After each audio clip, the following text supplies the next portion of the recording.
Hello and welcome to this Top Tips webinar for Cambridge C2 Proficiency. Hello to all our friends in Greece and Cyprus. Nice to see you again, even though I can't really see you, but I know that you're all there. And um, let's have a good session today about this Cambridge C2 Proficiency exam. I'm Stephen John Taylor. I'm your Cambridge presenter for today. So you're aiming for a top English language exam. That means your level of English is already very high. So respect to all of you for coming so far already. Today, I'll be giving you some extra help with some top tips that you may or may not know. So listen up. We'll be looking at the papers in order, beginning with reading and use of English. You have 90 minutes to complete this section, which is actually comprised of two papers. Guess what? The reading and the use of English. So it's worth 40% of the total mark. The combined paper has 7 parts. Today, we won't have time to look at all of them, so we'll be focusing on part 4, the use of English, and part 6 from the reading paper. Let's begin with part 4, the key word sentence transformations. That's from the use of English section. There are 6 pairs of sentences. In each of these, you have to complete the second sentence so that it has a similar meaning, as similar as possible, to the first one. You must use the word given, but you mustn't change it in any way. You can use between 3 and 8 words to complete the gap, including the word given. Okay, so this is different. If you've taken the B2 first, for example, you could only write from 2 to 5 words. But here you've got more leeway. You've got from 3 to 8 words. Okay, these are the rules. You've got to follow the rules. The best way to approach this task effectively is, well, let's follow this strategy, shall we? First of all, read. Read what? Read each pair of sentences. Then identify the pattern to be rephrased. What meaning is there in sentence 1 that is not expressed in the second sentence? Then use the word given as a clue without changing its form, and then read again, and that's very important. Read the whole thing again when you've finished. Does it have the same meaning? Does the first and second have the first sentence have the same meaning as the second one? Have you written between 3 and 8 words? Very important. Count them just to be sure. And have you put your answers in capital letters? Because on the answer sheet, they must be written in capital letters. If you follow that pattern, you're going to get good marks. So the first thing then, we said, is to identify what information is missing from the second sentence. Let's have a look at this example. They are demolishing the old bus station and replacing it with a new one. And in the second sentence, we've got the old bus station is with a new one. So what's missing? Well, they are demolishing is missing, and replacing it is missing. These are the pieces then of information that we must replace in the second sentence. Let's look at that word pulled then. Somehow we must relate pulled with one of those missing pieces of information. I can't think of anything about replacing pulled, but I can think of demolishing, because demolish means pulled down. So I think I've found the answer. It's a phrasal verb. Pulled down. So I'm going to use pulled down in my sentence. But I've got to be careful. I've got to look for grammatical clues as well, because I don't want to get the grammar wrong. I want it to be as similar as possible to the first sentence.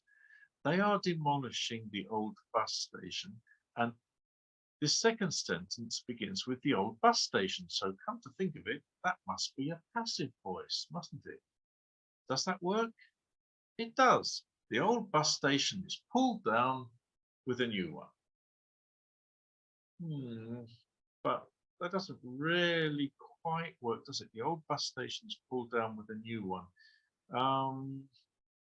We haven't put replacing in there at all. That's missing as well. So I'm going to have to put that in. The old bus station's pulled down and replaced with a new one. So I think I'm more or less happy with that. But let me just check. Let me read it again to make sure it's the same. They are demolishing the old bus station and replacing it with a new one. The old bus station is, it's a continuous, isn't it? It's a continuous form. They are demolishing and replacing. So I should put a continuous form of the passive voice. The old bus station is being pulled down and replaced with a new one. And let me just check finally, have I written 3 to 8 words? Being pulled down and replaced, 5 words, I'm fine with that one. And have I written capital letters? I have done. So I'm okay with that. I've got my answer. So when I transfer my answer to the answer sheet, I'm going to transfer only those 5 words, being pulled down and replaced, and I'm going to write them in capital letters. Great.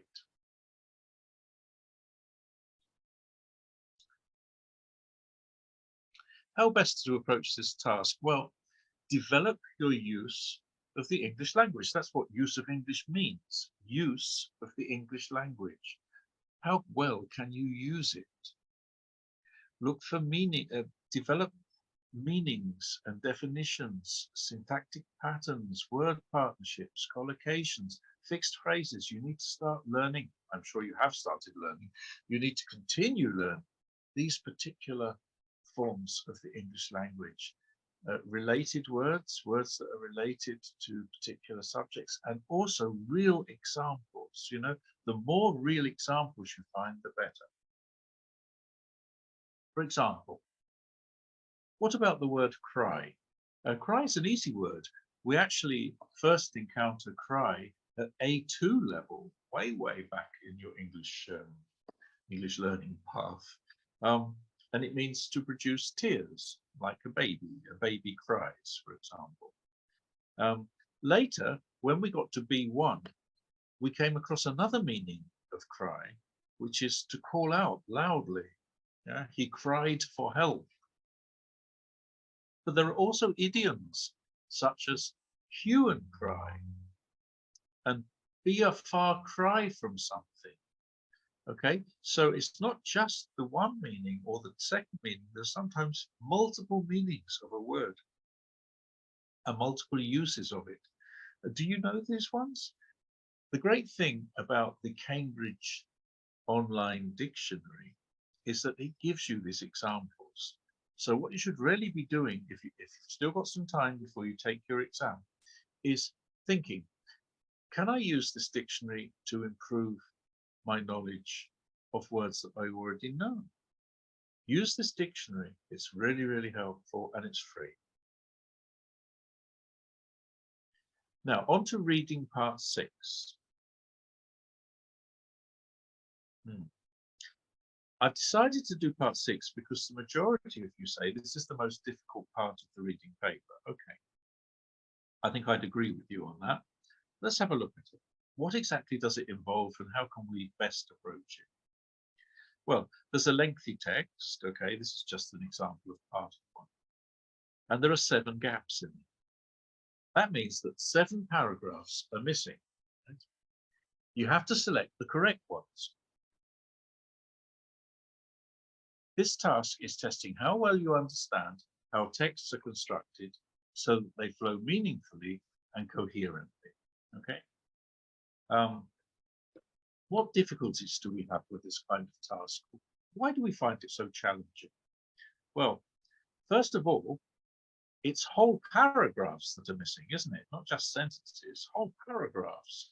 So there's a lot of information to process there.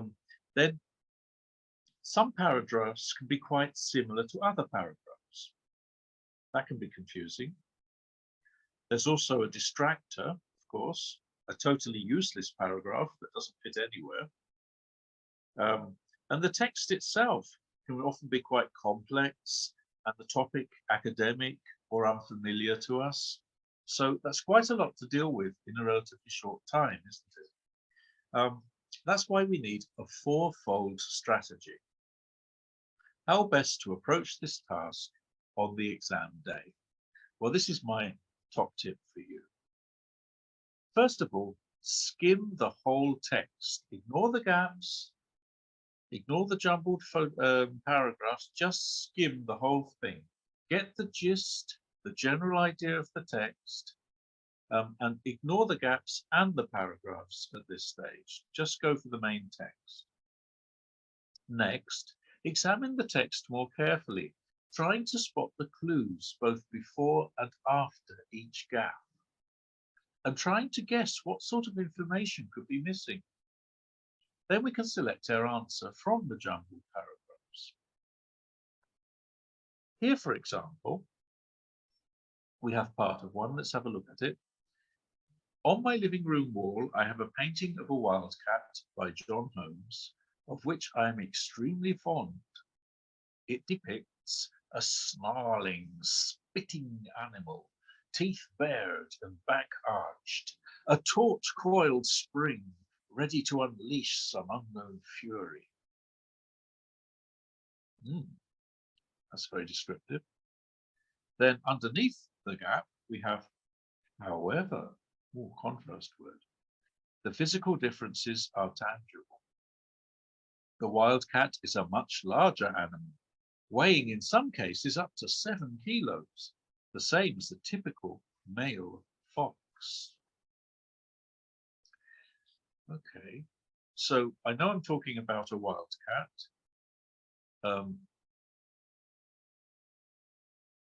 quite aggressive one, snarling, spitting, teeth bared, taut, ready to unleash fury. Oh dear. But I also know that I'm going to compare it with something, because down the bottom it says, however, the physical differences are tangible. The wildcat is a much larger animal. So I can see from there that the missing paragraph is going to have some kind of another animal in there. Now the answer is this one. It is a typical image most folk have of the beast, but it is very much a false one. For the wildcat is little more than a bigger version of the domestic cat, and probably shows his anger as often. So we know what the second animal is. It's a domestic cat, and we're making a comparison. Now, there are always clues that link between the before and the after. A painting of a wildcat. It is a typical image. Image and painting are very similar words. They are the link. But only one of the links. There are more than one link, of course. We have to look for a second one. Maybe you can find it.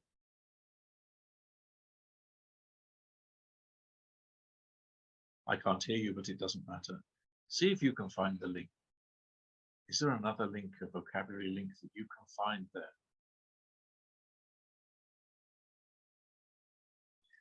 I bet you found some of it, haven't you? Or some of you have found the one that I'm thinking of. It's fury and anger. All right, both are versions of anger. Fury is extreme anger. Okay, but it's anger. So we've got image and painting, fury and anger. We've probably found the answer, but you know, sometimes there's even another clue there. Remember the however. The however said we were going to compare something. The domestic cat and the wildcat. So can we find that comparison? Yes, we can. The wildcat is little more than a bigger version of the domestic cat. The physical differences are tangible. So the comparison there is that although the domestic cat and the wild cat are around the same size, we can see those differences. That's the comparison. So we actually have 1, 2, 3 clues there that take us into that particular paragraph. And that's really what you start to look for in this particular piece, okay? 3 things, sometimes 2 things, but often 3, that bring you into that paragraph from before and from after the gap. Takes a little time, takes a lot of care, but if you're careful, you should be able to do this exercise successfully. Don't just leave it there, though. We haven't finished yet. When you've put all the answers in, read the whole text again from the beginning, including the paragraphs that you've put in the gaps.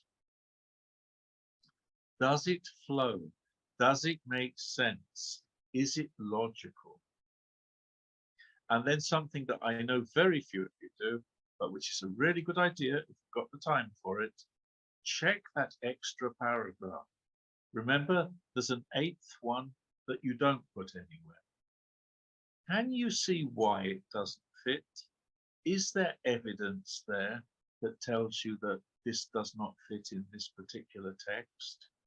If you can find that evidence, then you are absolutely sure that you have left out the correct distracting paragraph. Okay, so it's a process. Follow the process carefully, and you should be able to get most of these answers, if not all of them, correct. And don't forget, each one of those is worth 2 marks. So it's worth taking some time on and carefully looking for those clues. Now, let's turn to writing. Okay, I know lots of you are not too happy with this particular part of the exam. Yes, it is quite tiring. It is quite exhausting. And often the marks that are given are not very good ones. So let's see if we can help ourselves impress the examiner. Okay, I'm going to give you some clues. The first thing to note is that you cannot use blanco or pens that self-erase or correction fluids or correction tapes of any kind. Okay, they are out.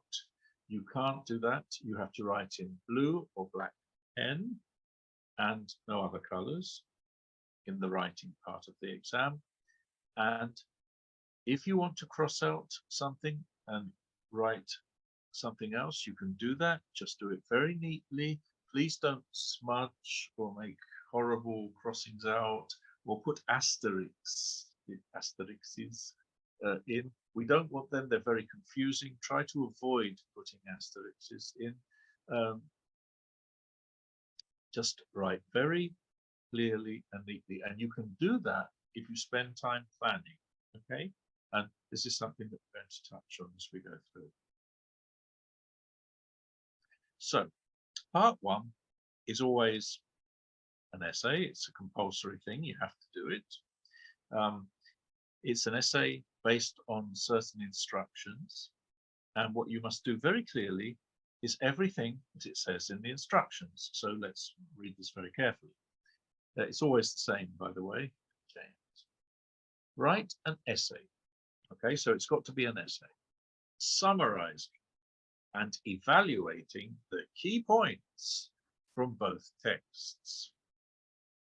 Use your own words throughout as far as possible, and include your own ideas in your answers. Write your answer in 240 to 280 words. Those are the instructions. Look at that last part. Write your answer in 240 to 280 words. This is very important, okay? Length is important. do try to stick to the word limit if you can. You won't be automatically penalized if you write more. This is very important. Don't ask me this question at the end again. You will not be automatically penalized if you write more or if you write less. But the less you write, the less possibility you have of doing all of the things it asks you to do in the instructions. The more you write, the riskier it gets. You can make more mistakes, you can go off topic, you can start to repeat yourself. All of these will lead to some lowering of your mark. So it's not automatically penalized. You penalize yourself if you write too much. So try and stay within that word limit if you can. If you go outside by 30, 40, 50 words, don't worry, it's not a problem. If you're like 200 words out, I think it is a problem. And anyway, you only have 45 minutes, don't you, to write this? Because it's 90 minutes altogether. So, yeah, you won't have time to clearly put everything together if you're going to write a lot of words. Try to stick to this word limit.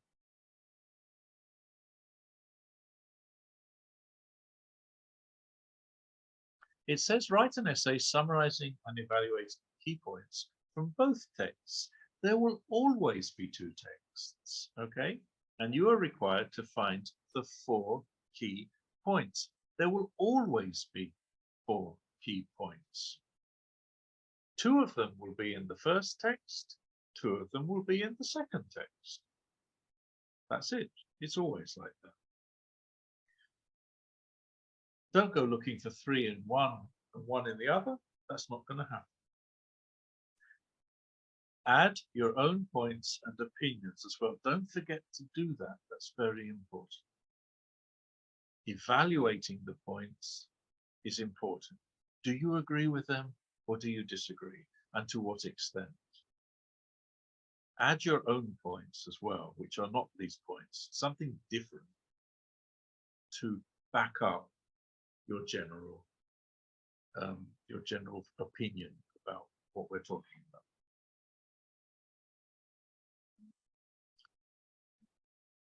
So let's go through that process. Here's the first text, okay?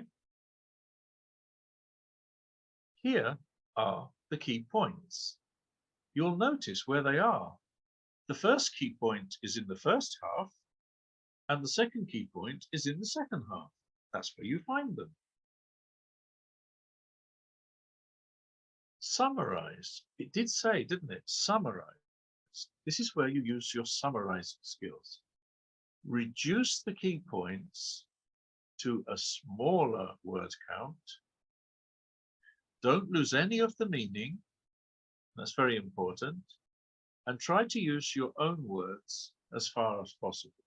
Obviously, some words you're going to have to use the same words, but try and use your own words as far as possible as you reduce these key points to a summarized key point each time.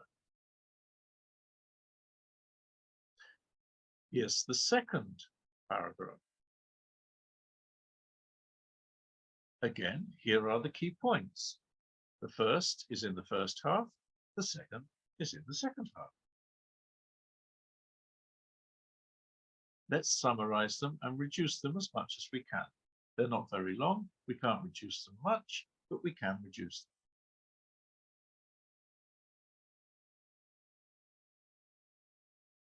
Then we have our 4 key points. What do we do with our 4 key points when we've got them? We need to integrate them into an essay format. We need to evaluate them. We need to include our own ideas. Can we do that immediately? No, of course we can't. We need to spend time planning. So I think a good amount of time for planning is around 15 minutes, okay? From the beginning of the exam to the beginning of the writing paper to 15 minutes in. You should be doing all this process within the first 15 minutes. So you're finding the key points, you're summarizing them, reducing them, write them out like this. So you've got them on a piece of paper, so it's there for you. And then you think, how am I going to put this? How am I going to form an essay around this? And what points am I going to add of my own as well? And do I agree with them anyway? All right, you then start to think. All of that's going to take you at least 15 minutes, maybe longer. The thing is, when you've done all your planning and you've got all this, it won't take you more than 20 minutes to actually write the essay. And you won't be rubbing out and writing asterisks and doing all this, because you will be following the plan that you have made very carefully. This is the way to do it. Be cool. Remember the famous saying, keep cool and, okay? If you keep cool in this particular section, you'll do very well. Part 2 is a choice. You have a choice of a letter, which could be formal, it could be informal, a review, an article, or a report. Okay? These are the choices you have in part 2. How many of these do you write? Only one. You choose the one that you can do best on the day. So again, you need to spend 5 minutes, even 10, thinking, which one am I going to use? Which one am I going to attempt to do? Don't start one and then realize it's not working and then try and rush and do another one in the end. You need to make your choice at the beginning.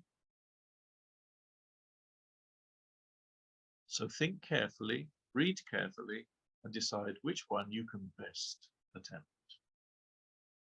You won't always get all of these choices. All right? You will get 3 of them. We don't know which 3 you will get each time. They differ. So you need to be able to do at least 2 of these, okay, in case the others don't turn up. Right. Examiners mark you on various categories of criteria, various criteria. The first is content, which is how well you've done the task, or if you have done what you were asked to do. What exactly does that mean? Let's take some time to think about that. If you've done what you were asked to do, it means, did you do everything that was in the instructions? It also means, did you do more than was in the instructions? Because that's also not a good thing to do. Firstly, you must do everything that's in the instructions. If you miss something, there's no way you can get the best mark. If you do something on top of what you were asked to do, that's also not following the instructions, and that's going to affect your mark. So you need to be very careful about that.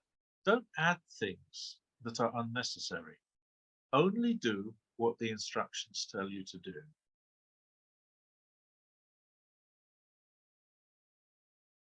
And at this point, we should start thinking about what the examiners themselves say about scripts that are delivered to them. A comment that I've often heard from examiners who've been marking scripts back in England have said to me, although the content points are generally covered adequately, the main problem often is a lack of development of these.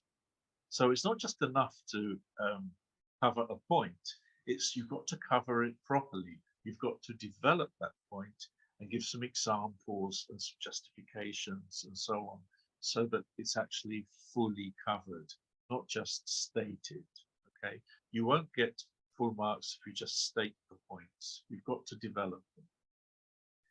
Let's look here at this, which is an article, all right? I guess some of you will write articles. Let's have a look at this one. An international travel magazine is running a series of articles on alternatives to traveling by plane. The magazine has invited readers to send in articles briefly describing a memorable long-distance train or bus journey they have made.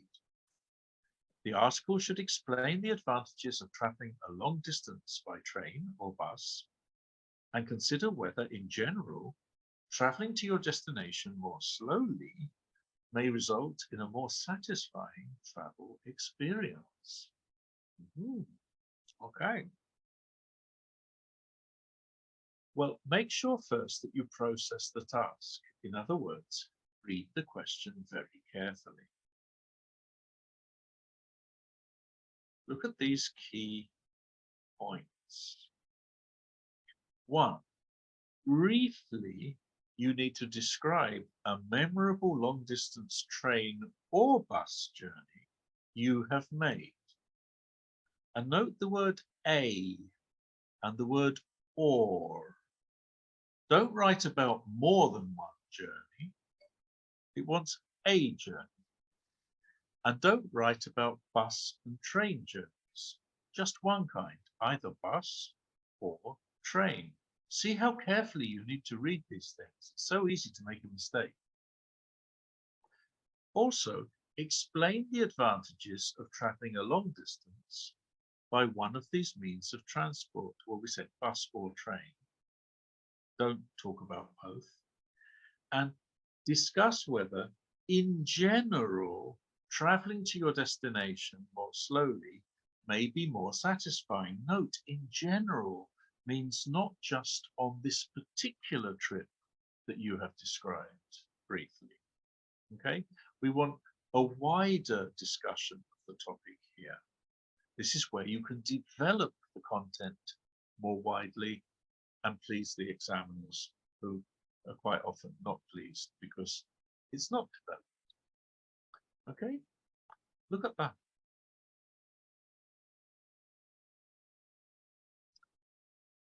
With the first point, it's not just enough to describe the journey. You've got to explain why it was so memorable.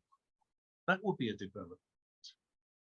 With the second, you shouldn't just list the advantages. You need to give examples and emphasize the benefits. Perhaps also contrast with the corresponding disadvantages of another means of transport, the aeroplane, for instance. Because at the beginning it says alternatives to traveling by plane.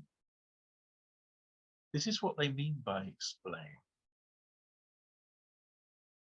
With the third point, you need to discuss the pros and cons of traveling slowly in general and develop an argument that leads to a conclusion. This is what they mean by consider. Don't be tempted then to start writing immediately. You can see now that's not going to work for you. You've got to take time to process what's being asked of you and plan it. Once you've got that all ready, it won't take you more than 20 minutes to write a really good answer. Here's another example. This time it's a review. Can you spot the 3 content points? A literary magazine is running a series of reviews of books that people enjoyed reading as a child and would recommend for children today. You decide to send in a review in which you describe a book you enjoyed and the attractions it had for you as a child. You should also explain why you feel it remains relevant for children today. Think carefully, what are those 3 content points? Well, the first thing to note is that it's not about reading in general, but reading as a child. Describe a book you enjoyed as a child.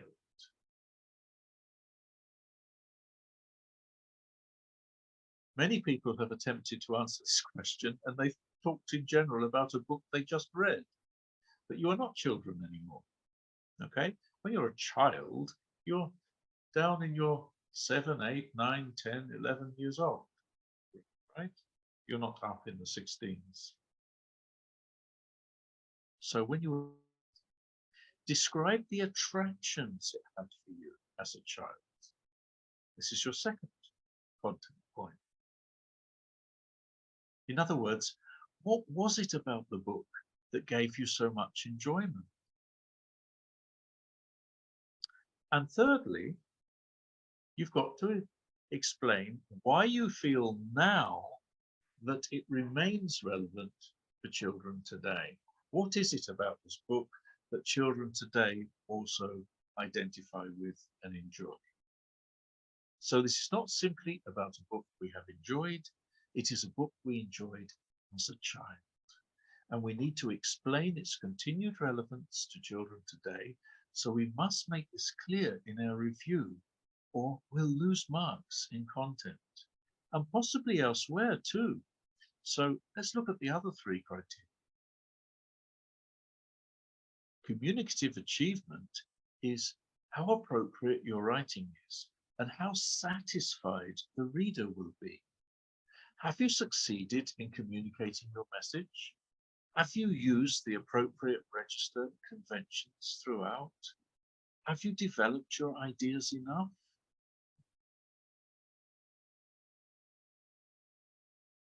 Examiners say the format of the responses sometimes fails to recognize and contain the features that would be included in a particular genre. For example, an article, a review, or a letter.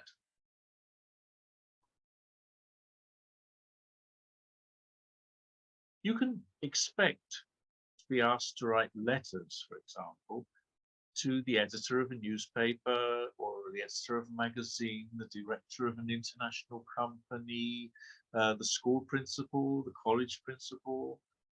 In this example, who are we writing to? A popular English language magazine has invited readers to send in letters, recent experience of making an important decision. Popular English language magazine, you decide to send in a letter. Who are we writing to? Well, we're writing to the readers, aren't we, of the popular magazine. They are the people who are going to read this particular letter. So we know from that case that we're going to have to write not in a very formal way and not in a very informal way. So we're going to need to be somewhere in the middle. We're going to be sort of semi-formal, like the style that we use in an article. And so we have to be careful that we use this style throughout the letter, from the beginning to the end. We don't want to mix them up.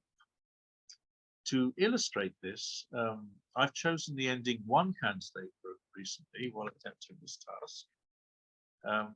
Can you see any possible issues an examiner might have with this in terms of style and formality? In conclusion, moving to Athens and beginning my acting career was a very difficult decision to take, and if something goes wrong, I will be exposed to everyone, although I'm very happy that I took the risk and gave a chance to myself to prove what I really am. In general, that's a good ending to a letter. But something doesn't quite fit. I wonder if you can see what it is. Something belongs somewhere else, not in a letter. In an essay, perhaps? Well, the examiner spotted it straight away. She said, the introduction to the final paragraph is better suited to an essay than to a letter to a magazine. In conclusion, do you write in conclusion in a letter? Of course you don't. Have you ever seen a letter that finished in conclusion? No, that belongs in an essay. What could we have put instead of in conclusion? In reflection.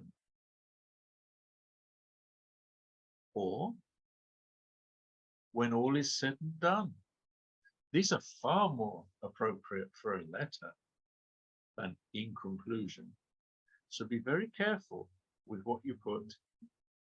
Does it fit with a letter? Does it fit with an essay? Don't mix them up. Try to keep them separate. A C2 essay, by the way, is always in neutral to formal register consistently, okay, because it's on that level. So how can we ensure our texts are neutral formal in register? Well, one way is to use passive voice. That helps. Another way is to use more nouns than verbs, right? More nouns, fewer verbs. More nouns, fewer verbs. Let's have the balance over to the nouns, because the more nouns you write, the fewer verbs you write, the more formal your piece of writing becomes. There's actually a process where you can change verbs to nouns, and that's called nominalization. That doesn't really matter to you what it's called. The point is, it is a process that people use if they want to formalize a piece of writing. So we've got nominalization and we've got passive voice. If we can use both of those, we're going to get something that's better suited to the style of the essay that we want. Look at these sentences. Have a good look.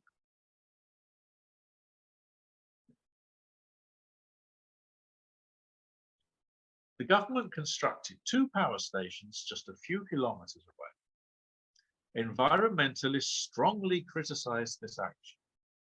These are 2 perfectly okay sentences, yeah? No problem with them, except that they are not C2 level sentences. Because if we nominalize and use passive voice, we can definitely make a much more C2 relevant combination. The construction of 2 power stations just a few kilometers away was strongly criticized by environmentalists. This second single sentence that combines the first 2 is much more what we're looking for at C2 level, grammatically and stylistically. It includes nominalization. We have taken the verb constructed and made it into the construction of, and it uses the passive voice as well. So this is the sort of thing that's easy for you to do if you think about it. And if you can try and do this, then you're going to start getting higher grades. Here's another example of formality. We were pleasantly surprised by the availability of free Wi-Fi and phone laptop charging facilities throughout the venue. Or, the venue had plenty of places to charge phones plus free Wi-Fi. This was a nice surprise.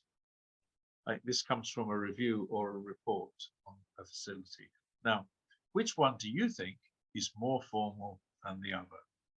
A or B? Well, we were pleasantly surprised by the availability of free Wi-Fi is better than saying the venue had free Wi-Fi, okay? We've made it a noun. We took had and we made it into availability. We took a synonym, okay, but we made it a noun phrase rather than a verb one. And also, what else have we done?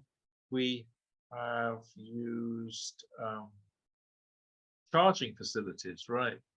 You know, instead of saying to charge, which is a verb, we've put charging facilities, which is a noun, facilities. So we've used our skills to create more nouns than verbs. That makes it more formal. On to organization now, which is another criteria. That's all about structure and balance. What do examiners say? Paragraphing is frequently faulty, and cohesion between paragraphs is often weak. Cohesion between sentences could also benefit from inclusion of more linking devices. So this is the general comment or criticism of our essays and our writings. Our paragraphing needs some work on it, and cohesion is also a little out. So let's see if we can do better this time. What can we do to improve that? Well, first of all, when we write sentences and create paragraphs, we should follow a classic rule of flow. First make your point, then give an example, and then justify it. Defenders of advertising claim that it is beneficial. That's their point, that advertising is beneficial according to those who defend it. An example of this is, it is, they say, informative. So there's an example of advertising being beneficial. It gives us information about things. What things? Advertisements tell us about useful new products. And why is that good? These products can improve our lives. So we're justifying the whole thing. Put it all together, you've got a logical flow of meaning. All right? Point, example, justification. If you can follow that, then you're starting to create an organized piece of writing. Also, we have climactic order. What does that mean? It means that the more important things that we have to say, the strongest arguments that we have, should come towards the end of our writing. They should not begin the writing. Okay? If you begin with your strong point, what's left? All your weak points. So it sort of fizzles out like a firework. It goes, and then you don't want to write like that. You want to go the other way round. Okay? Start with your weak points and move up to the big point that you want to make. For example, here, this is about city life. This particular writer has decided that they don't like city life very much. So they start with the opposite, you know, the attractions of the city. There are some good things about it. Then they move to, all too many find, however, that the glamorous facade is false. So they're starting to obviously introduce the disadvantages of living in a city. Note the word however, very nicely placed there to give us the contrast, to tell us that we're going to move from advantages to disadvantages. And then down towards the end, where they finish, just before their conclusion or final piece, they say, above all, perhaps. So we know that there they're going to place their strongest argument. That's where it comes, not at the beginning, at the end, just before the conclusion or your finishing piece. Think of a sandwich, if you like. I always do. Not because I'm always hungry, but because sandwich is a fantastic image that reminds me of a composition. Look at those two pieces of bread, the introduction and the conclusion. Thin. They're not fat pieces, they're thin pieces, because in introductions and conclusions, we shouldn't write too much. Don't write too many words in your conclusions and your introductions. Keep it 30 to 40 words, something like that. The meat of your essay or writing will come in between, as in a sandwich. And look here, where's the most important part of the sandwich? The meat. It's nearest the conclusion. There it goes. So always remember, think of a sandwich. It'll help you remember how to structure your essay. Another thing you need to think about in writing is balance.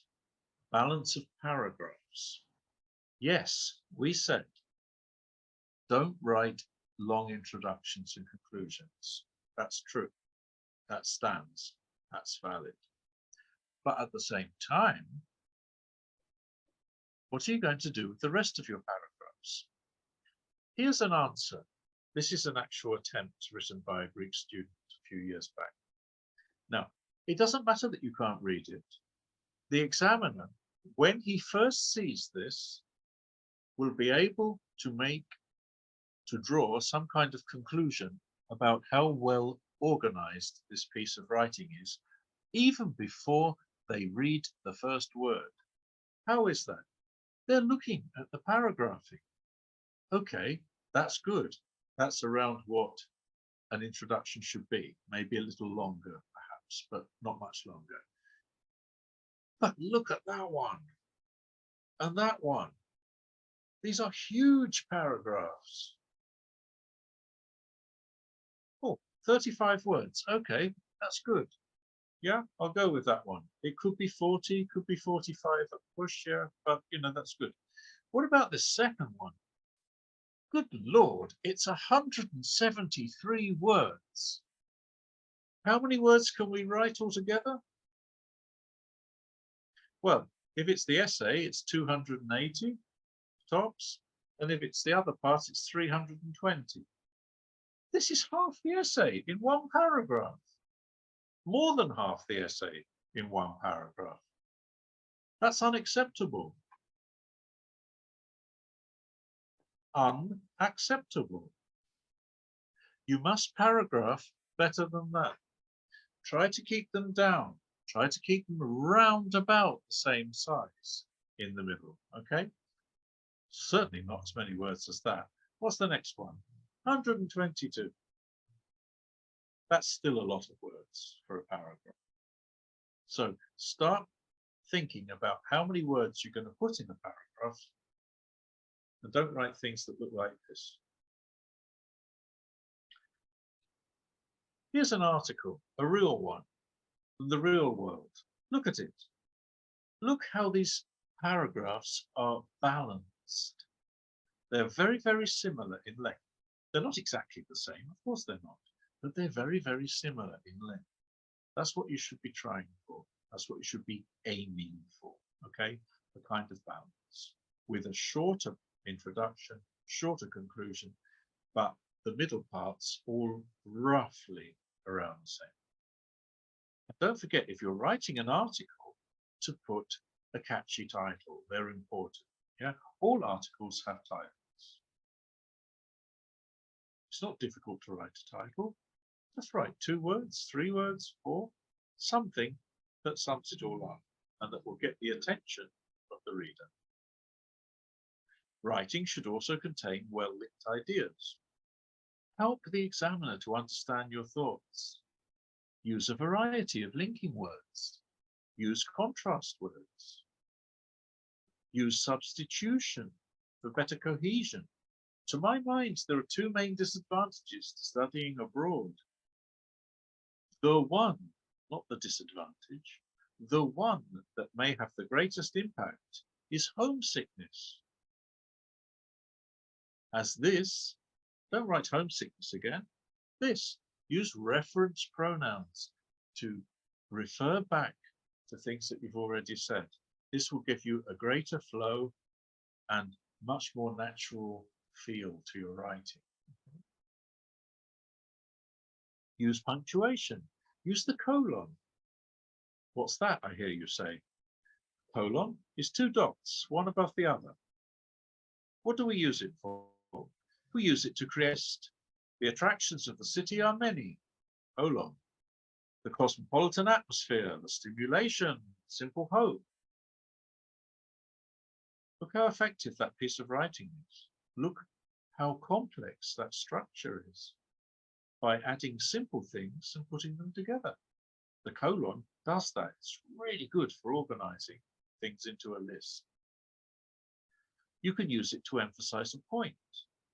Ultimately, there's only one effective option, colon, to ban cars from city centers. Look how emphatic that is. No problem understanding what your point of view is here. Use them. Use the semicolon to exemplify. Semicolons are great. Don't be afraid of them because they look like a Greek question mark. Use them. Some teenagers eat healthily, semicolon. For example, comma, superfoods, fruit and vegetables.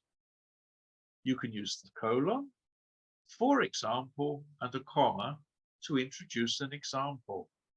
Very nice. Very C2. Contrast as well. Some teenagers eat healthily, semicolon. Many do not. Nice. Emphasizes the ending as well. The semicolon can replace typical contrast lexis such as but, while, whereas, or though.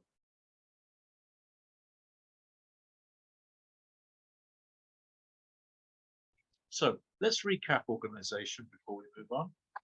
It means more sophisticated linking words and phrases, grammatical devices such as reference, pronouns, and substitution, climactic order, putting your most important point at the end, using colons and semicolons and other forms of punctuation for effect, paragraphing properly, maintaining some kind of balance in your writing. Those are really important parts of organization. Language is the final part. Now, whatever topic you're addressing, using interesting lexis from that particular thematic pool of vocabulary is very important. The word set, if you like, for a theme. So if you're writing about health, for example, or food, you might want to use quality vocabulary from that particular set.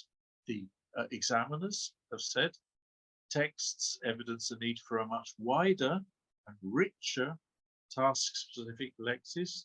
In other words, we want to have words to do with a particular theme. That's what the examiners are looking for.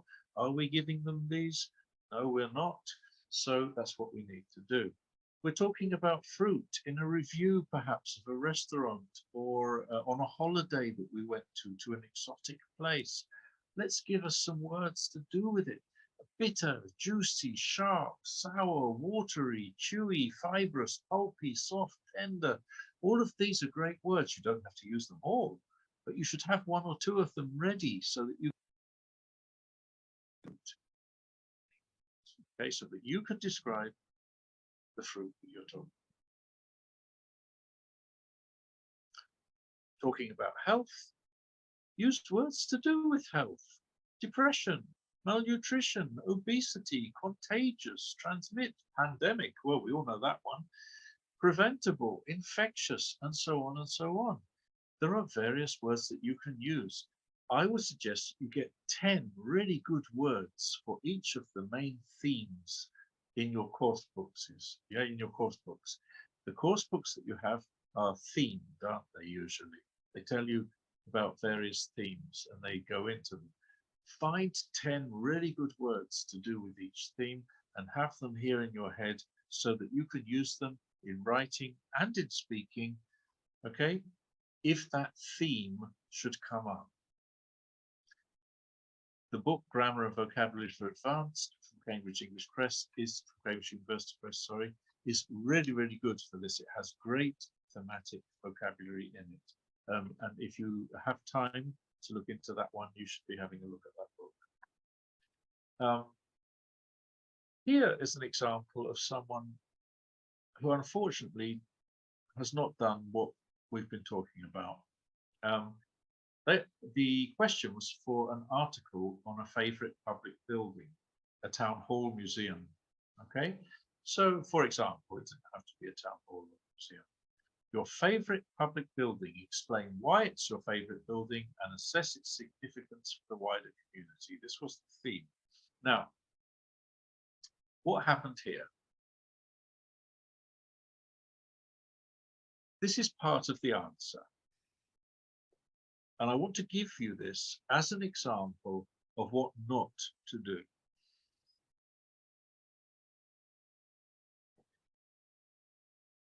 I have color-coded some of the vocabulary, but before I actually show that, I'm going to read it to you, okay? So we can read it together if you like. Many people regard a library or a theatre as their favorite public building. However, my favorite public building is the local Ancient History Museum. It is located in the heart of our town and keeps being a popular destination for tourists and locals. To start with, the local museum was built almost 80 years ago. It has a large yard and the building consists of 2 floors with large halls and rooms where the museum keeps the artifacts and ancient tools. The basement displays ancient artifacts, and the second has findings from the most important times. The building is very impressive, as its style of construction is like a temple. It is the most impressive and ancient building of the town. Now, apart from the obvious mistake of it is instead of it's, this is grammatically correct. But why would an examiner not be impressed by this, even though it is clear and grammatically correct?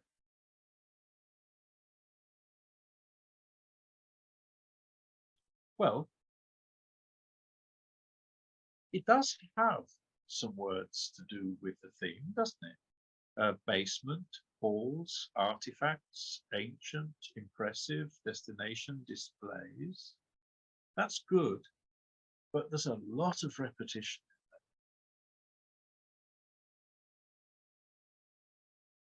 Have another look at this.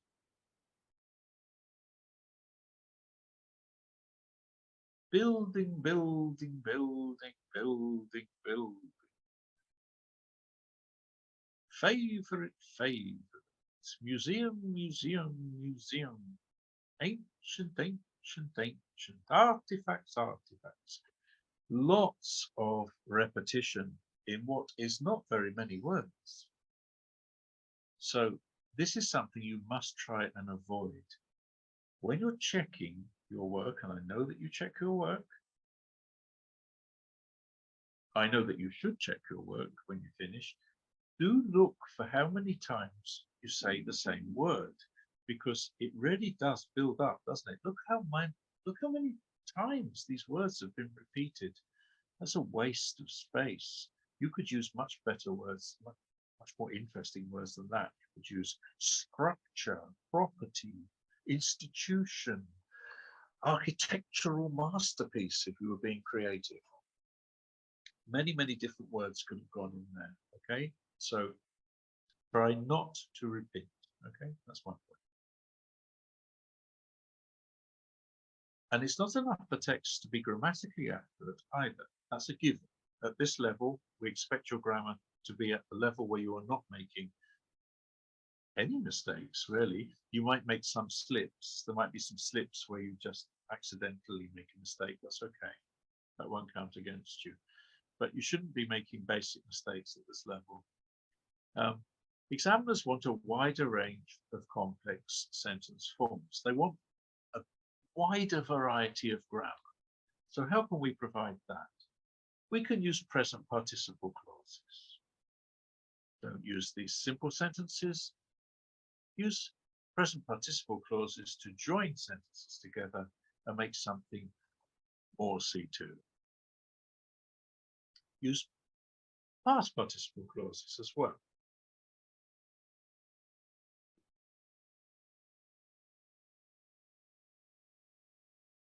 Use cleft sentences. These are more emphatic.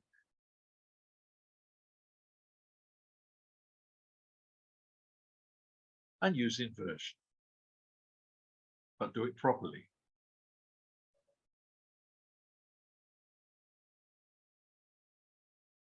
All of these things are covered in the Grammar and Vocabulary for Advanced book. Don't be hoodwinked by the name Advanced. It applies to proficiency as well. So once you've got all these things under your belt, you'll be able to produce those particular things. So you don't have to use the book, of course, but do please try and use these different kinds of vocabulary and grammar so that you can give a much better impression to the examiner.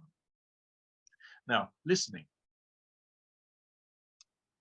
Listening is 40 minutes long. There's nothing you can do about that. You can't make it any shorter, but it won't be any longer either. What you do need to remember is that you've got 5 entire minutes at the end to transfer your answers to the answer sheet. Okay, so do not put your answers directly onto the answer sheet. Put them on the question paper.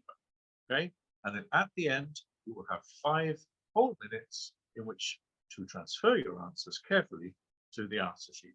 Don't worry about the mess you make on the question paper. The question papers will be destroyed at the end of the session. They will not be going to Cambridge. The only thing that will go to Cambridge is your answer sheet. Now, we're going to look at what most candidates regard the trickiest of the parts, part 4. The multiple matching. I know, this is quite a shock, isn't it, at first? How on earth are we going to do all this? Well, let me help you with it. There are 5 short monologues, all on a specific theme, okay? And there are 2 tasks to complete. Task 1 on the left, task 2 on the right.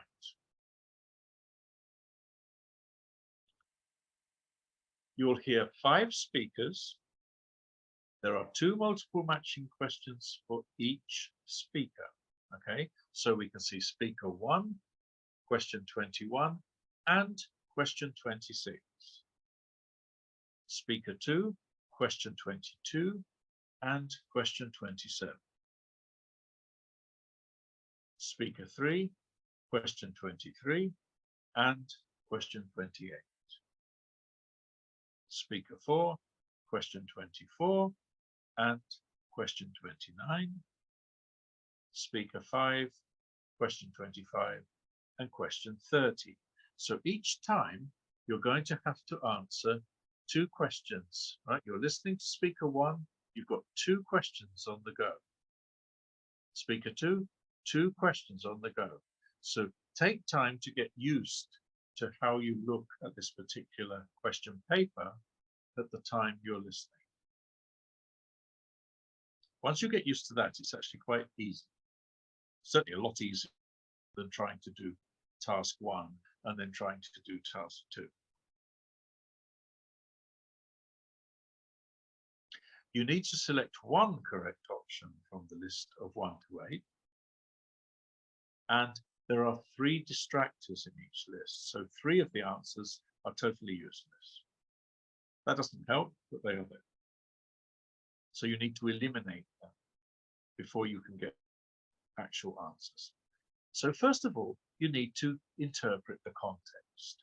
How do we do that? You will find the context here at the top. You will hear 5 short extracts in which people are talking about changing their jobs. That's the context. Right, now we have that in our heads, we know it's about people changing their jobs. That helps a lot. That's what we're going to hear about, people changing their jobs. Next, you need to know what kind of information you're being asked to identify. This could be attitude, opinion, gist, or the purpose of the speaker. Here, for instance, you're being asked to identify the reason each speaker gives for changing their job. In other words, it's the purpose, the speaker purpose. They're giving the reason why they changed their job. In the second task, what's it about? Feels.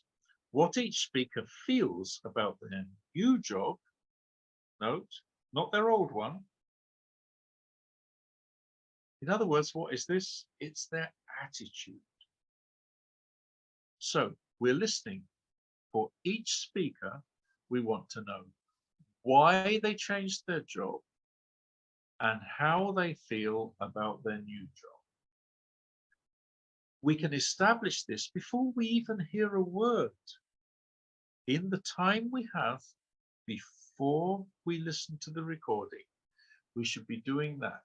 We need to find out what the context is, people talking about changing their jobs, what the task function is. In this case, the reason why they changed their job and how they feel about their new job. And then as we're listening, we can look at both questions at the same time, 21 and 26, while we're listening to speaker 1, 22 and 27, while we're listening to speaker 2, and so on. Okay?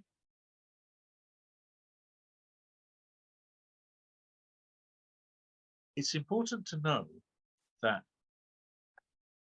the actual answers we have here, unfriendly colleagues, poor holiday entitlements, lacking a sense of purpose, and so on. What are they? They are a summary of what we will hear. We won't hear the same words. These are a summary of what we hear when the people are speaking. Some of them can be quickly eliminated because they have nothing to do with what we hear.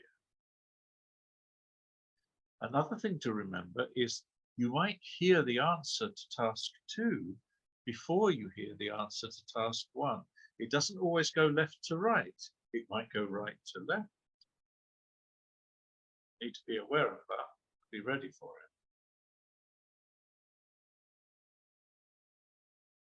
Here's another example. You'll hear 5 short extracts in which people are talking about living in a foreign country. The context, living in a foreign country. The required information, the reason why each speaker moved abroad, that's the purpose, and their experience of moving abroad. How was it? So we're listening for opinion in this particular case. Was their opinion of it good? Did they have a good experience? Did they have a bad experience? Was it okay? Did they feel it was wonderful? What was their opinion about this move that they made? Here are the options. Now, a really good tip to finish this section is group your options thematically. The reason for the move, I could put the reason for the move down to something to do with work, a foreign organization, work, job, employer. These are things to do with work. I could put something to do with education. I've got study and research. And there was an odd one there, partner. Okay, so I've got those in my head. Those are the 3 things I'm going to be listening for. Something to do with work, something to do with their partner, and something to do with education. In task 2, I put them into good experiences, re-evaluation, insight, reassessment, benefit, good friends, and I put them into negative experiences, not being able, under strain.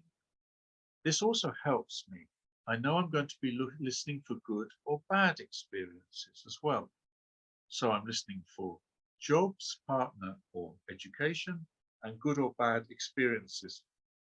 And so as I go down those speakers, I've got something in my head that's telling me what to listen for. Okay? I'm not saying this is easy, but if you practice doing this with practice tests, you'll find that if you follow this system, you can do this part 4 pretty well.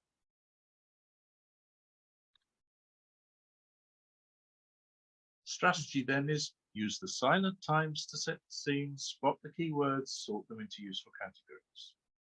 Make best use of the second listening to check your answers and spot the missing answers. And always think about the meaning, not just the words. Focus on the meaning, okay, of what's going on there, because it's the meaning that will translate into what has been summarized in the answers. Finally, we have speaking. Now, speaking is something you're all good at, so I won't take much time on this because really you are good at it. Don't be stressed out, please, about speaking. The examiners are there to help you. They will help you as much as they can to get you to speak, okay? They don't want you to fail. They want to try and get you to pass, okay? So they're looking for any kind of thing that you can give them that can help them to give you a better mark, okay? So the thing is to know what to give them. The whole exam speaking test is a full picture of your oral communication abilities. In other words, it's your ability to produce language and it's your ability to interact. In other words, to listen to your partner, to respond to your partner relevantly, and to engage in turn-taking as you would in a normal dialogue. Okay? It's also a chance for you to show that you know the language necessary for various functions in real life. Your language resources are obviously your vocabulary and the grammar that you use, okay, and especially vocabulary in this case. You need to come out with those. Remember those 10 words I said in the writing? Try and come out with these words also in your speaking. Try and use that vocabulary that you've learned that's really good for each thing. Listen to the question, what's the topic? Use vocabulary to do with that topic. But it's not just that. There are also other things that we take into account when we're evaluating. Is your partner able to follow your ideas? In other words, can you communicate with your partner? Are you actually answering the question? Very often we find that candidates don't actually answer the question. They go off and talk about something else. Be careful there. Are you talking long enough? Or are you talking too long? Again, you need to have an idea of how long you should be speaking. Are you repeating ideas or words? Don't do that. Try and stay away from that. Can your partner understand you? Is your intonation natural? How close to real English is the way that you express your sentences? You stress your sentences. Do you use stress to enhance your message? In other words, to make a message clear? Yeah. Do you raise your voice where necessary? Do you emphasize certain words, syllables, so that you get your point across? Do you initiate? Do you start the conversation? And do you respond to things that your partner has said? Do you link your ideas to your partner's? Do you develop the interaction? Let's say that your partner says something. Do you take that on board and say, oh, yes, well, that's a good idea, and I can think of another example of that. Or, well, I'm afraid, Marios, I don't really agree with you on that point, because develop the interaction. So let's look at parts 1 and 2. Part 1 is 2 minutes. It's very short. How can you do best in that? Be prepared, okay? You're going to be asked about whether you're working or studying. This always happens. So be prepared to give a very short answer, not very short, sorry, but a shortish answer about your study or work situation.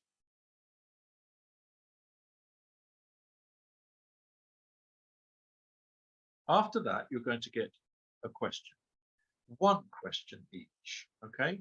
Only 1. You won't get 2. You get 1 question each. You don't know what question that's going to be. It will be something like these questions here. You need to speak for about 30 seconds, okay? 20 to 30 seconds is a good answer to this. So you need to build up an answer. Don't just make it short. 10 seconds, that's no good. You've got to speak for 20 to 30 seconds on this. Develop and expand your ideas. In part 2, it's 4 minutes. That's a bit longer. It's a collaborative task. You've got to do it together. You're doing it with your partner.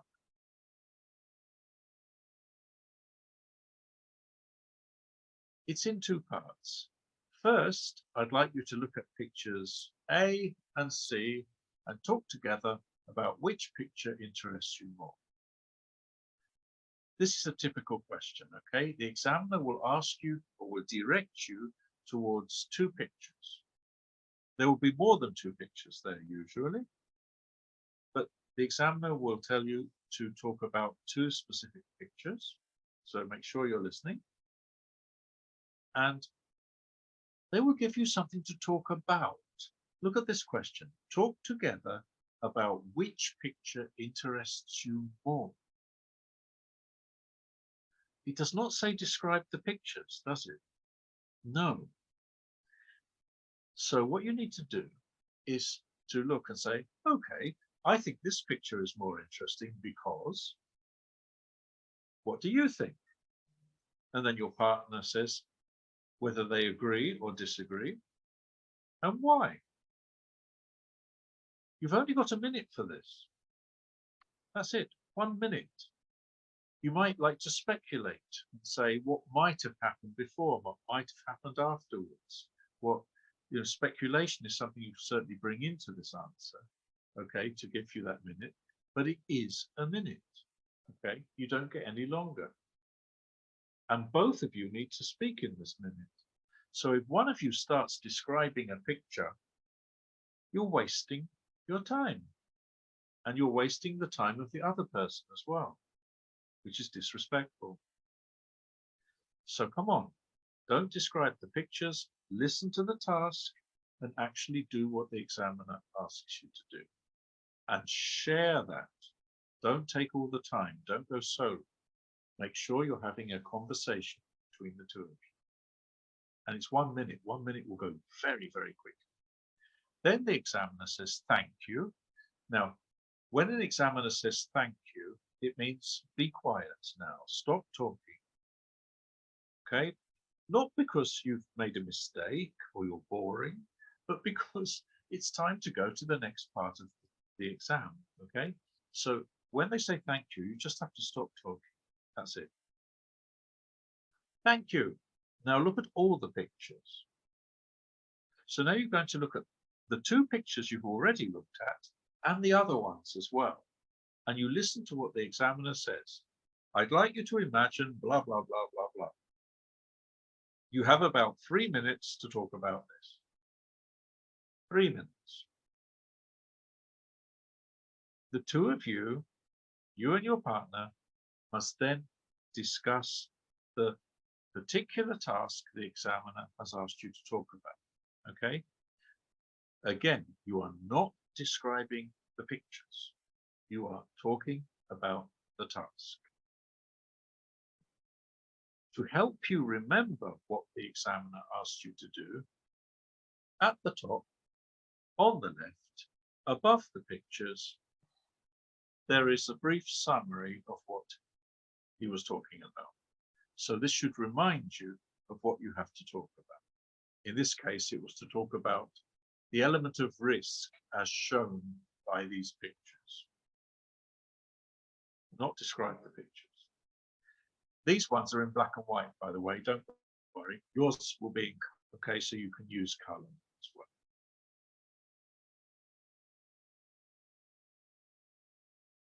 Be prepared, okay?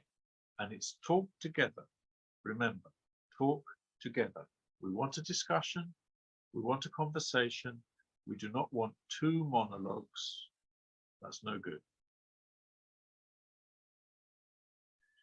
In part 3, the examiner will say these things to you. I'm going to give you a card with a question written on it, and I'd like you to tell us what you think. There are some ideas on the card for you to use, if you like. Remember, you have about 2 minutes to talk before we join in.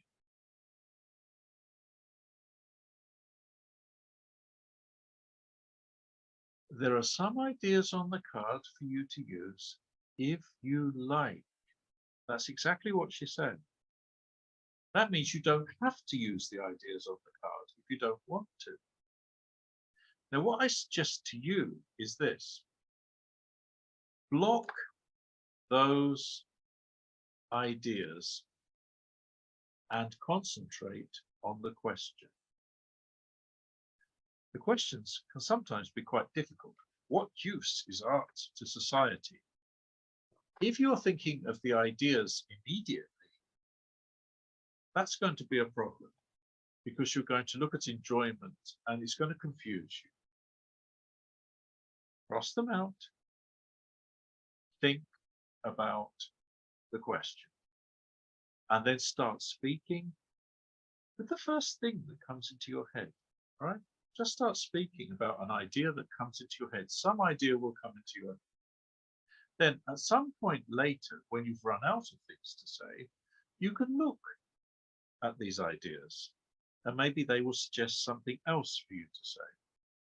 But don't go straight into those ideas. I think it's a bad idea. I think you should concentrate very carefully on the question first. This will suggest to you a much easier and quicker answer, and it won't confuse you so much. Would you like to see that again? Block them out, concentrate on the question, and then later come back to those and use those if you haven't already addressed them. Okay, they're there for you to use if you like. You don't have to use them. In part 4, if you really want to make an impression on the examiners, try to put in things called discourse markers. Look at this. Nothing wrong with that. It's a good answer to what do you do after school? What do you do with your friends? But it's flat. There's something not natural about it. To make it natural, add these things. What are these things? They're called discourse markers. They're things that native people actually use. Native speakers of English all over the world use discourse markers. If you listen to any kind of native people speaking in movies, films, podcasts, wherever, you will hear them actually using these introductions and endings to sentences. They're called discourse markers. Here's just a few of them, okay? Next time you listen to some English being spoken, listen out for these discourse markers. Maybe you can pick up a few things and start using them yourselves. This will definitely give you a much better impression, will enable you to give a much better impression to the examiner that you can speak naturally. Use cleft sentences. They're very good for emphasizing. Use inversion. Why not? They're also good for emphasizing during a conversation. Use fronting. Instead of saying, I disagree with this I disagree with. When you take something from at the end of the sentence and put it at the beginning for emphasis. Use cohesive devices. You know these. You use them in writing. Use them in speaking as well.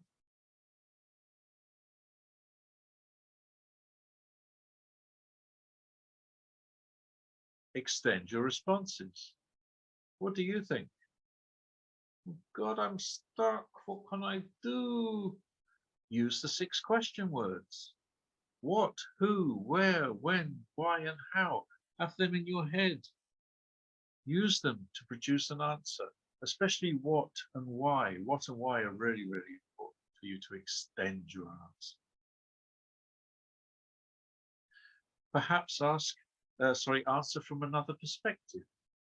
What do you think, she says? Well, it depends. My grandparents will probably say, no, but I. Okay. If you're using another perspective, that's your parents, your grandparents, your teachers, or someone else, then you can contrast that with your opinion. That gives you more to say.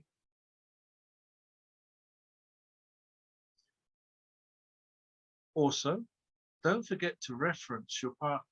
You know, you can reference exactly, you can say to the person, actually, I wouldn't agree with you on that. Or you can look at the examiner and say, actually, I wouldn't fully agree with Tim on that.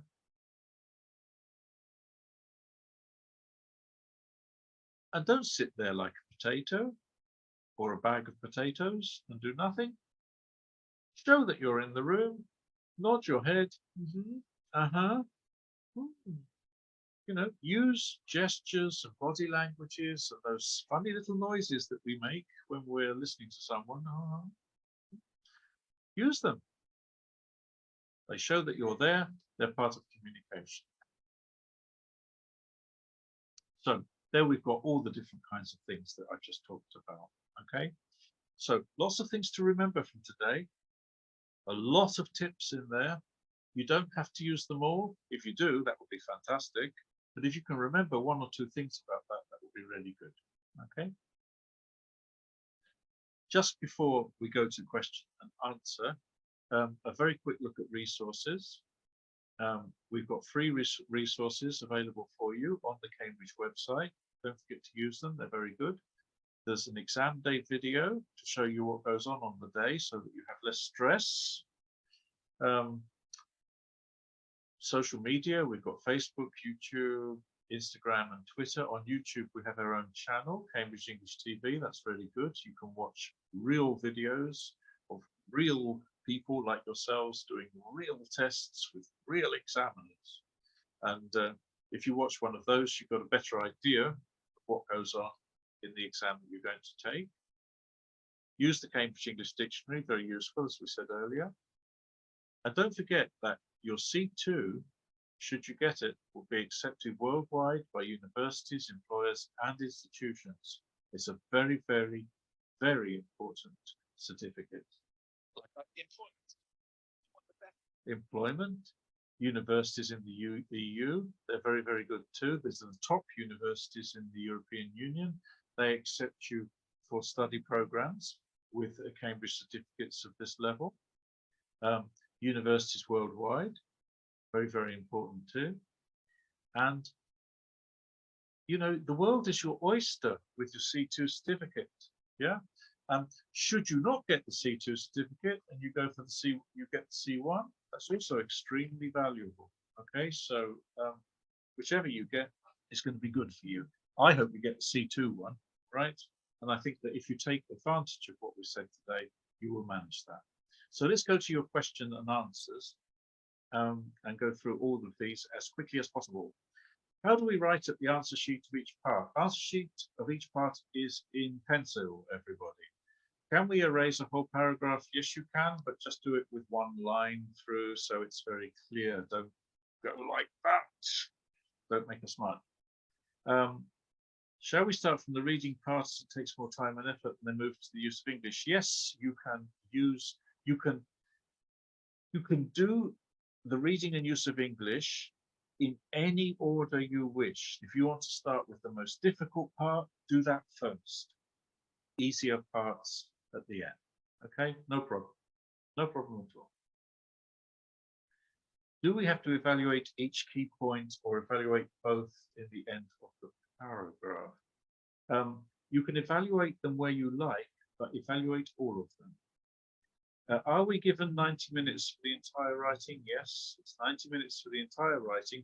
I suggest you try and do 45 minutes for one, 45 for the other, okay?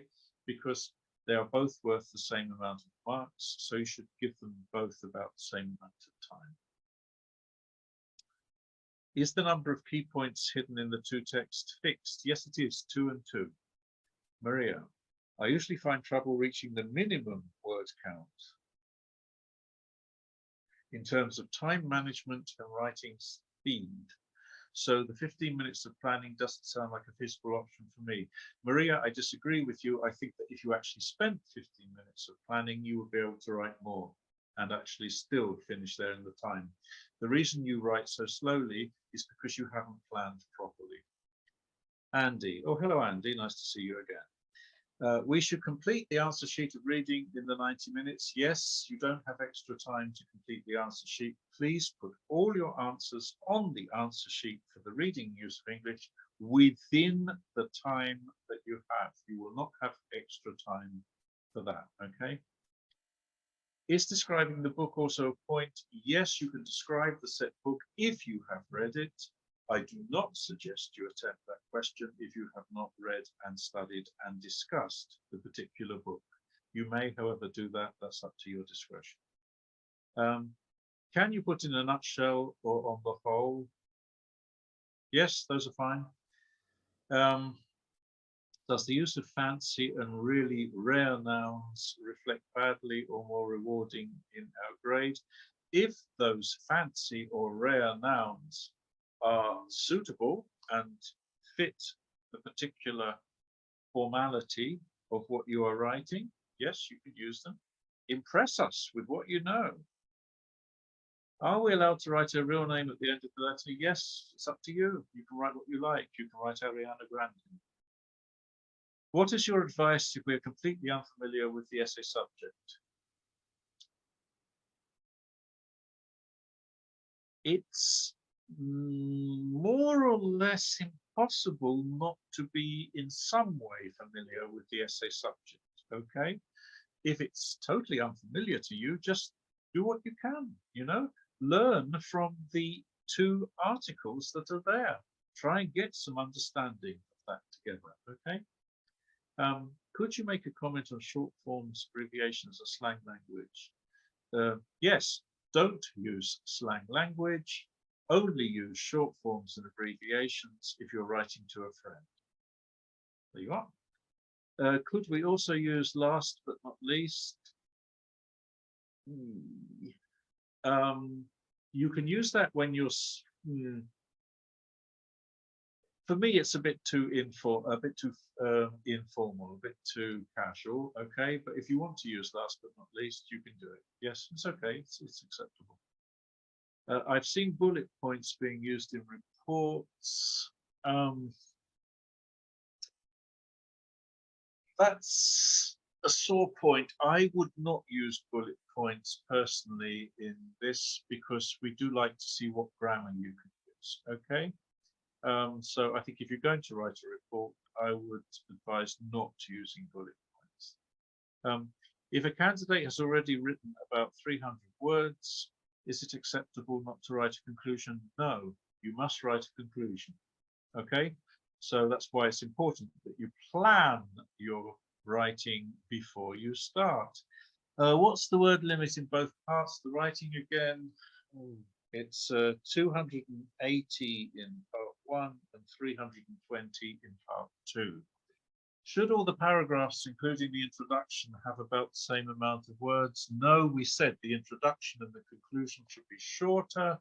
The other paragraphs should be around the same amount. Is using formal language in an essay the most important thing? It's one of the most important things, and it counts in your category called communicative achievement. If you use the wrong language in an essay, then you won't do very well in the category of communicative achievement. Do we have to leave a gap of one line between our paragraphs? You do not have to, but I certainly suggest that you do. It needs to be very clear to the examiner when your paragraphs finish and when the new one begins. In that way, if you leave a gap, then it's very nice because we can see quite clearly that you have started a new paragraph. Does a paragraph alone contain an introduction and a conclusion? No, but what it does do is have a topic sentence. The beginning of your paragraph should usually have a sentence which tells the reader what that paragraph is going to be about, okay, or give some kind of clue as to what that paragraph is going to be about. How much time do you usually have to read through each part carefully for the listening? You have around half a minute, yeah, for each of those parts, so that's plenty of time. Sometimes I think you might even have 45 seconds in one of them. I can't remember at this point, but you certainly have at least 30 seconds. Could we also talk about part 2 of the listening? No, we can't. Could you show us some tips for the second part of the listening? No, I'm sorry, we can't, not on this one. Do you propose completing the 2 tasks at the same time and hear the text again, or complete what? No, the question's gone, I can't read it. Do you propose completing the 2? Is correction tape or fluid allowed in the other parts of the exam? No, it's not. Could please repeat the meaning of normalization? Look it up in the Cambridge Dictionary. Normalization, okay? Cambridge Dictionary online. How to deal with all the stress though? Well, that is a thing. Drink water, breathe, and remember, it's only a piece of paper you're chasing. If you don't do very well this time, you can do it again another time. Don't go in thinking it's the end of the world and that you will be shocked at the end if you don't pass. That's not going to happen, okay? It's not a big thing. It may seem like a big thing to you, but it isn't a big thing. Go in there and just do what you can do. Where can I find useful vocabulary for speaking? In the book I just showed you, Grammar and Vocabulary for Advanced is very good for that, but you can also find it in many other books that are available. Does accent matter in the speaking part? No, your accent can be anything. It can be Indian, Irish, Jamaican, whatever you want, as long as we can hear the words correctly. In Reading and Use of English Part 6, we are dealing with larger paragraphs rather than smaller ones. No, you're not. No, the example was taken from a real exam. Are points being taken off? Should we talk enough to be interrupted by the interlocutor? No, no. When you're interrupted by the interlocutor, it just means that it's time for you to stop. We move on. They do not take points off. Don't worry for that one. In the listening part of the exam, if we use the plural form of a word, or if we miss a word or a phrase, for example, not right global communication, just right communication, are we going to lose a mark, get a half mark or the whole mark? Right, first, there are no half marks, okay? No half marks. Either you get the full mark or nothing.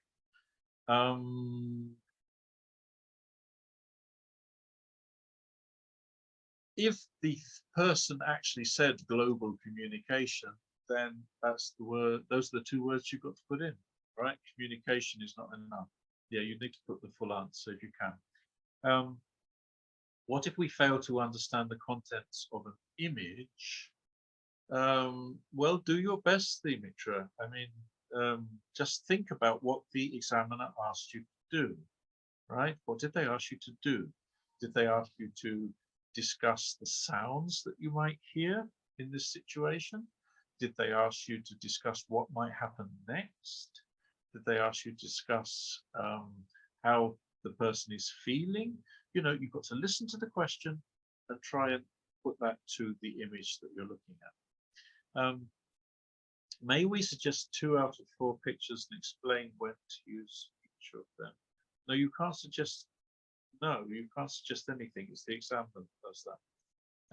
Will we be able to ask the examiners about the topic we are given in the third part of the speaking if we do not understand it?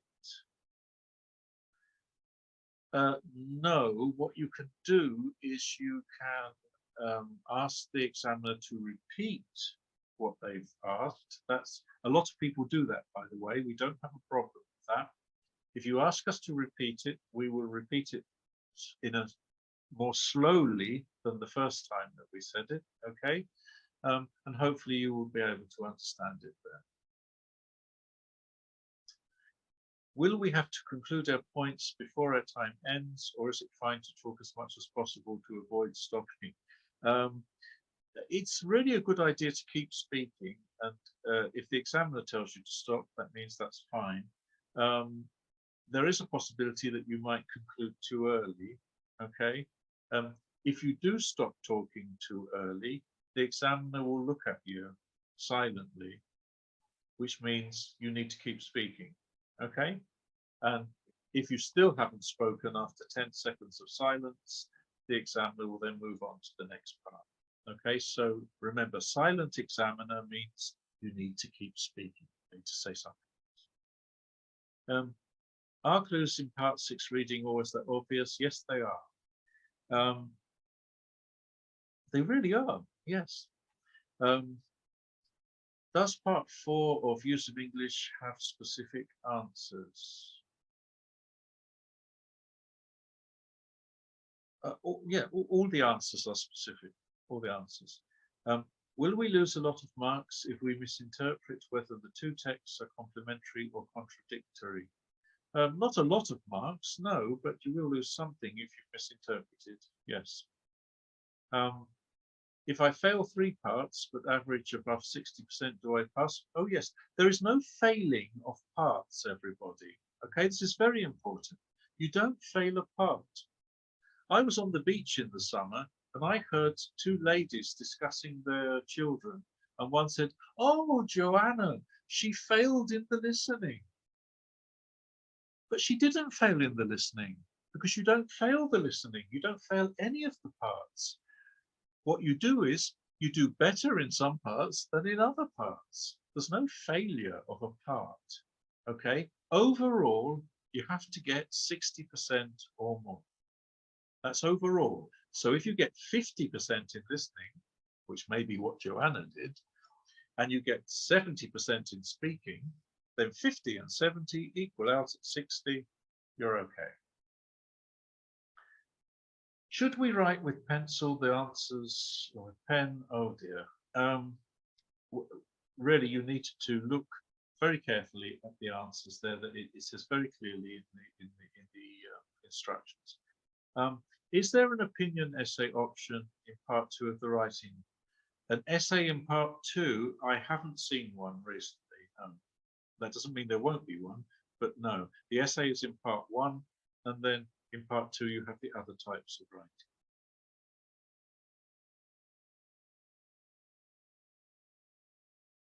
How can we be semi-formal without crossing the line and becoming formal? You might cross the line at points, okay? The examiner will decide that. This is really judging, not if you're going to pass or fail, but whether you are an A grade student or a B or a C, isn't it? These things are really fine points, and they're not going to make a big difference to whether you pass or fail. I would also like to have the presentation as a recording. You should be given the recording at some point, okay? I think that we can arrange that for you. How do you recommend starting a letter? That depends on the letter. Sorry, I can't help you there. It depends on the letter. Is a fancy vocabulary required to impress the examiner? Fancy vocabulary. You do need to use quality vocabulary, okay? That's very important in speaking and writing. Can we write something that's not true? Can you write something that's not true? Yes, you can, as long as it's believable, okay? So if you're going to use fake news, at least make it believable. Should we provide our ideas in the first part of the writing section?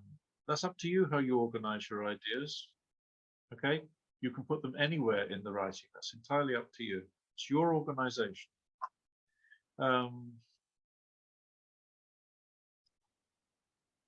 Which is the best, to summarize, to sum up, to conclude?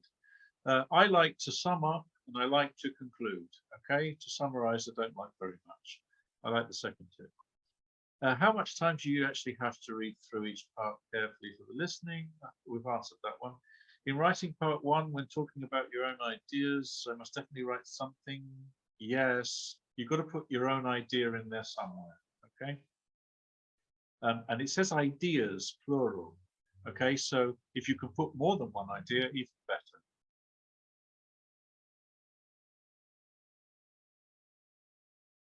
Do we need to write a title in a review? It's always a good idea. Have you ever seen a review without a title? I think it's a good idea. Should we leave an empty line after each paragraph? We've discussed that. Definitely yes. In what parts of the exam do I use pencil and pen? Pencil for everything. Last time I'm going to answer this one. Pencil for everything except the writing. The writing paper is in blue or black pen. End of that question.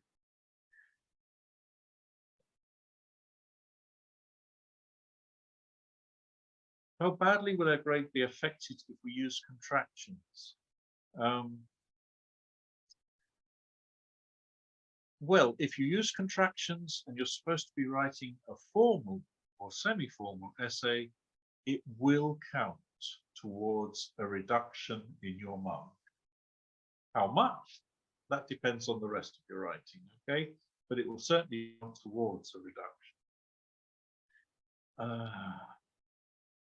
In the first writing tests task, should we refer to the texts? For example, should we say in the first text? Yes, you can do that. That's no problem. Why not? Why not? Absolutely. I would. Can we use 2 or 1 of the points given to us in the speaking test when we speak on our own? Yes.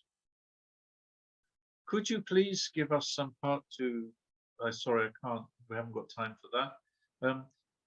The answer sheets in part 4. Do commas or apostrophes count as words? No. No, they don't. How many paragraphs should a writing have? That depends on you. It's entirely up to you. But they should have paragraphs. If the total score is 199, will the examiners gift us the final point? No. When writing a report, do we have to write the to, from, and subject information? It's a good idea, isn't it? Isn't that what the convention of a report is? Yeah, I would. If we erase a sentence we don't like and replace it with a new one by smudging it with a pen, will it come off as too messy? Well, try to be less messy. Put one line through the thing you don't want the examiner to read. Just one line. Don't smudge it. Regarding the first essay, with ideas of our own, yes, of course, you must do. Can we use, no, we've done that one. How many more words can we write? You can write as many as you like. The more you write, the worse it will be for you. What would be the best advice for someone who didn't watch this class or a similar one? Well, if there is a recording made of it, maybe they can watch it. Otherwise, look at it next time. Can I interrupt my partner during the speaking test? Yes, you can. Of course you can, but not rudely. Okay, find a way of interrupting. Yeah, there's no problem with that.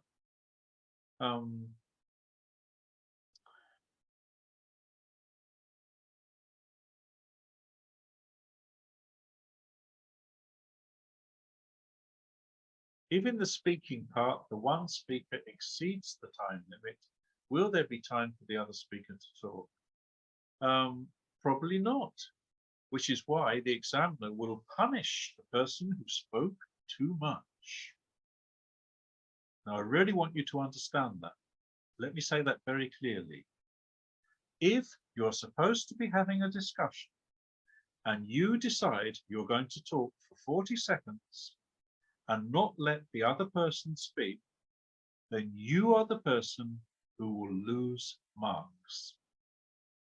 That's very, very clear, okay? A discussion is a discussion, not a monologue. So be careful about that. I'm an introvert, so it's actually kind of hard to talk. And it's, in this particular 16 minutes of your life, you're going to have to become an extrovert. You're going to have to speak, okay? Come on, this is a performance, right? So you're going to have to speak. For 16 minutes, you and your partner and the examiner are going to be speaking. So how much are you going to be speaking? 5 minutes in total? Come on, you can do that.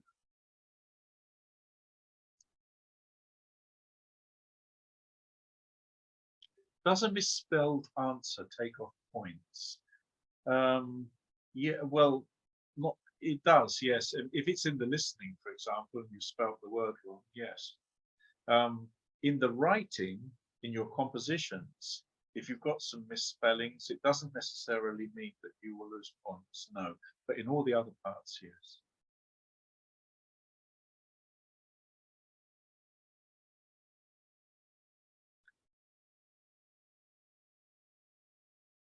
Is there a limit of the times that we can use, sorry, the times that we can ask the examiners to repeat something? Yes, it's once.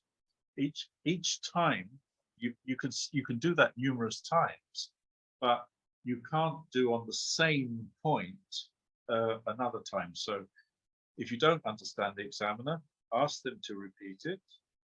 If you still don't understand the examiner is not going to repeat it again. They will simply move on to another point.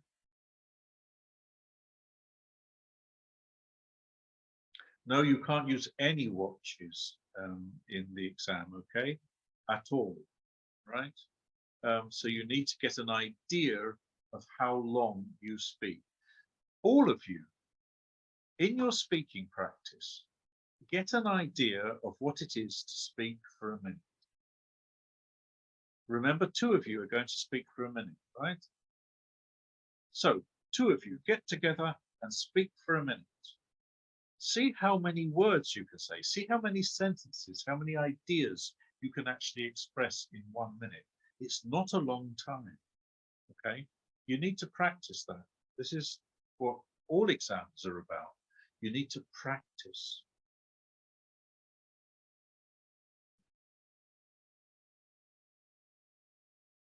The speaking is worth, all the papers are worth 20%. There are 5 papers. Each paper is worth 20%.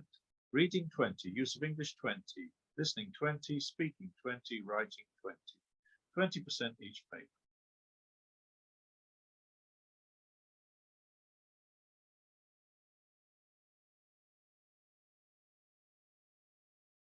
Can we underline stuff on the test paper? You can underline what you like on the question papers, but not on the answer sheets.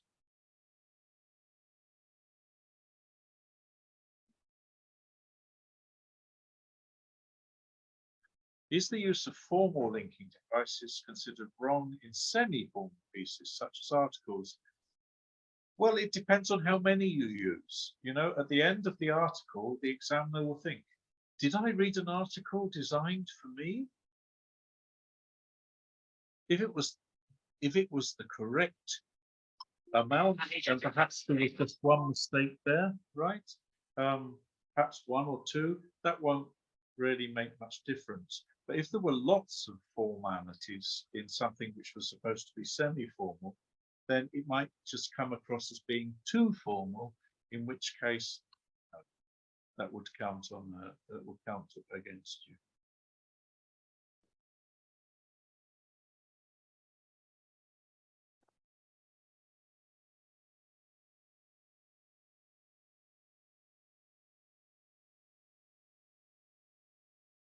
All the listening parts you hear twice, okay? That's very important. All Cambridge listening parts are heard twice.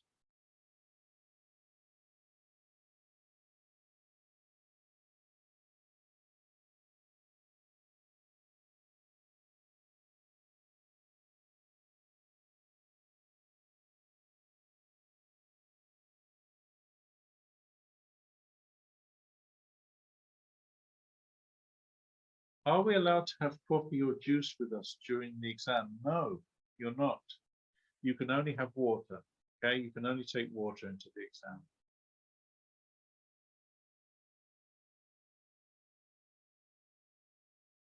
Can we have a clock in the writing exam? There is a clock.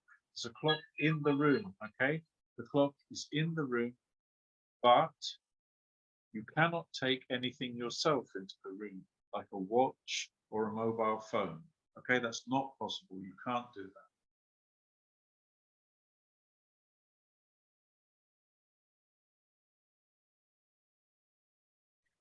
Oh, look, Ismini, I'm going to stop there because we've got to 9:30 and we really can't continue. I'm so sorry, I won't be able to answer all your questions, but never mind. I'm sure that you've picked up lots of good things. Ismini, thank you very much. Ismini said, this is the second time I'm sitting the Cambridge Proficiency exam, and this meeting made me realize how much information I missed out on the first time. That's why we do these things, Ismini, okay? They're there to help you. And I'm really glad that you got some help today, and I hope that everyone else felt the same. Okay, I'm really sorry that I can't continue, but we've really got to the end of what we can do today. All I say is that people, my friends in Cyprus and in Greece, I want you all to have the best exam experience this time, and I really hope that if you're cool and you think about what you're doing, then you're all going to pass this exam, okay? So good luck to everybody and well done for trying. Okay, bye for now.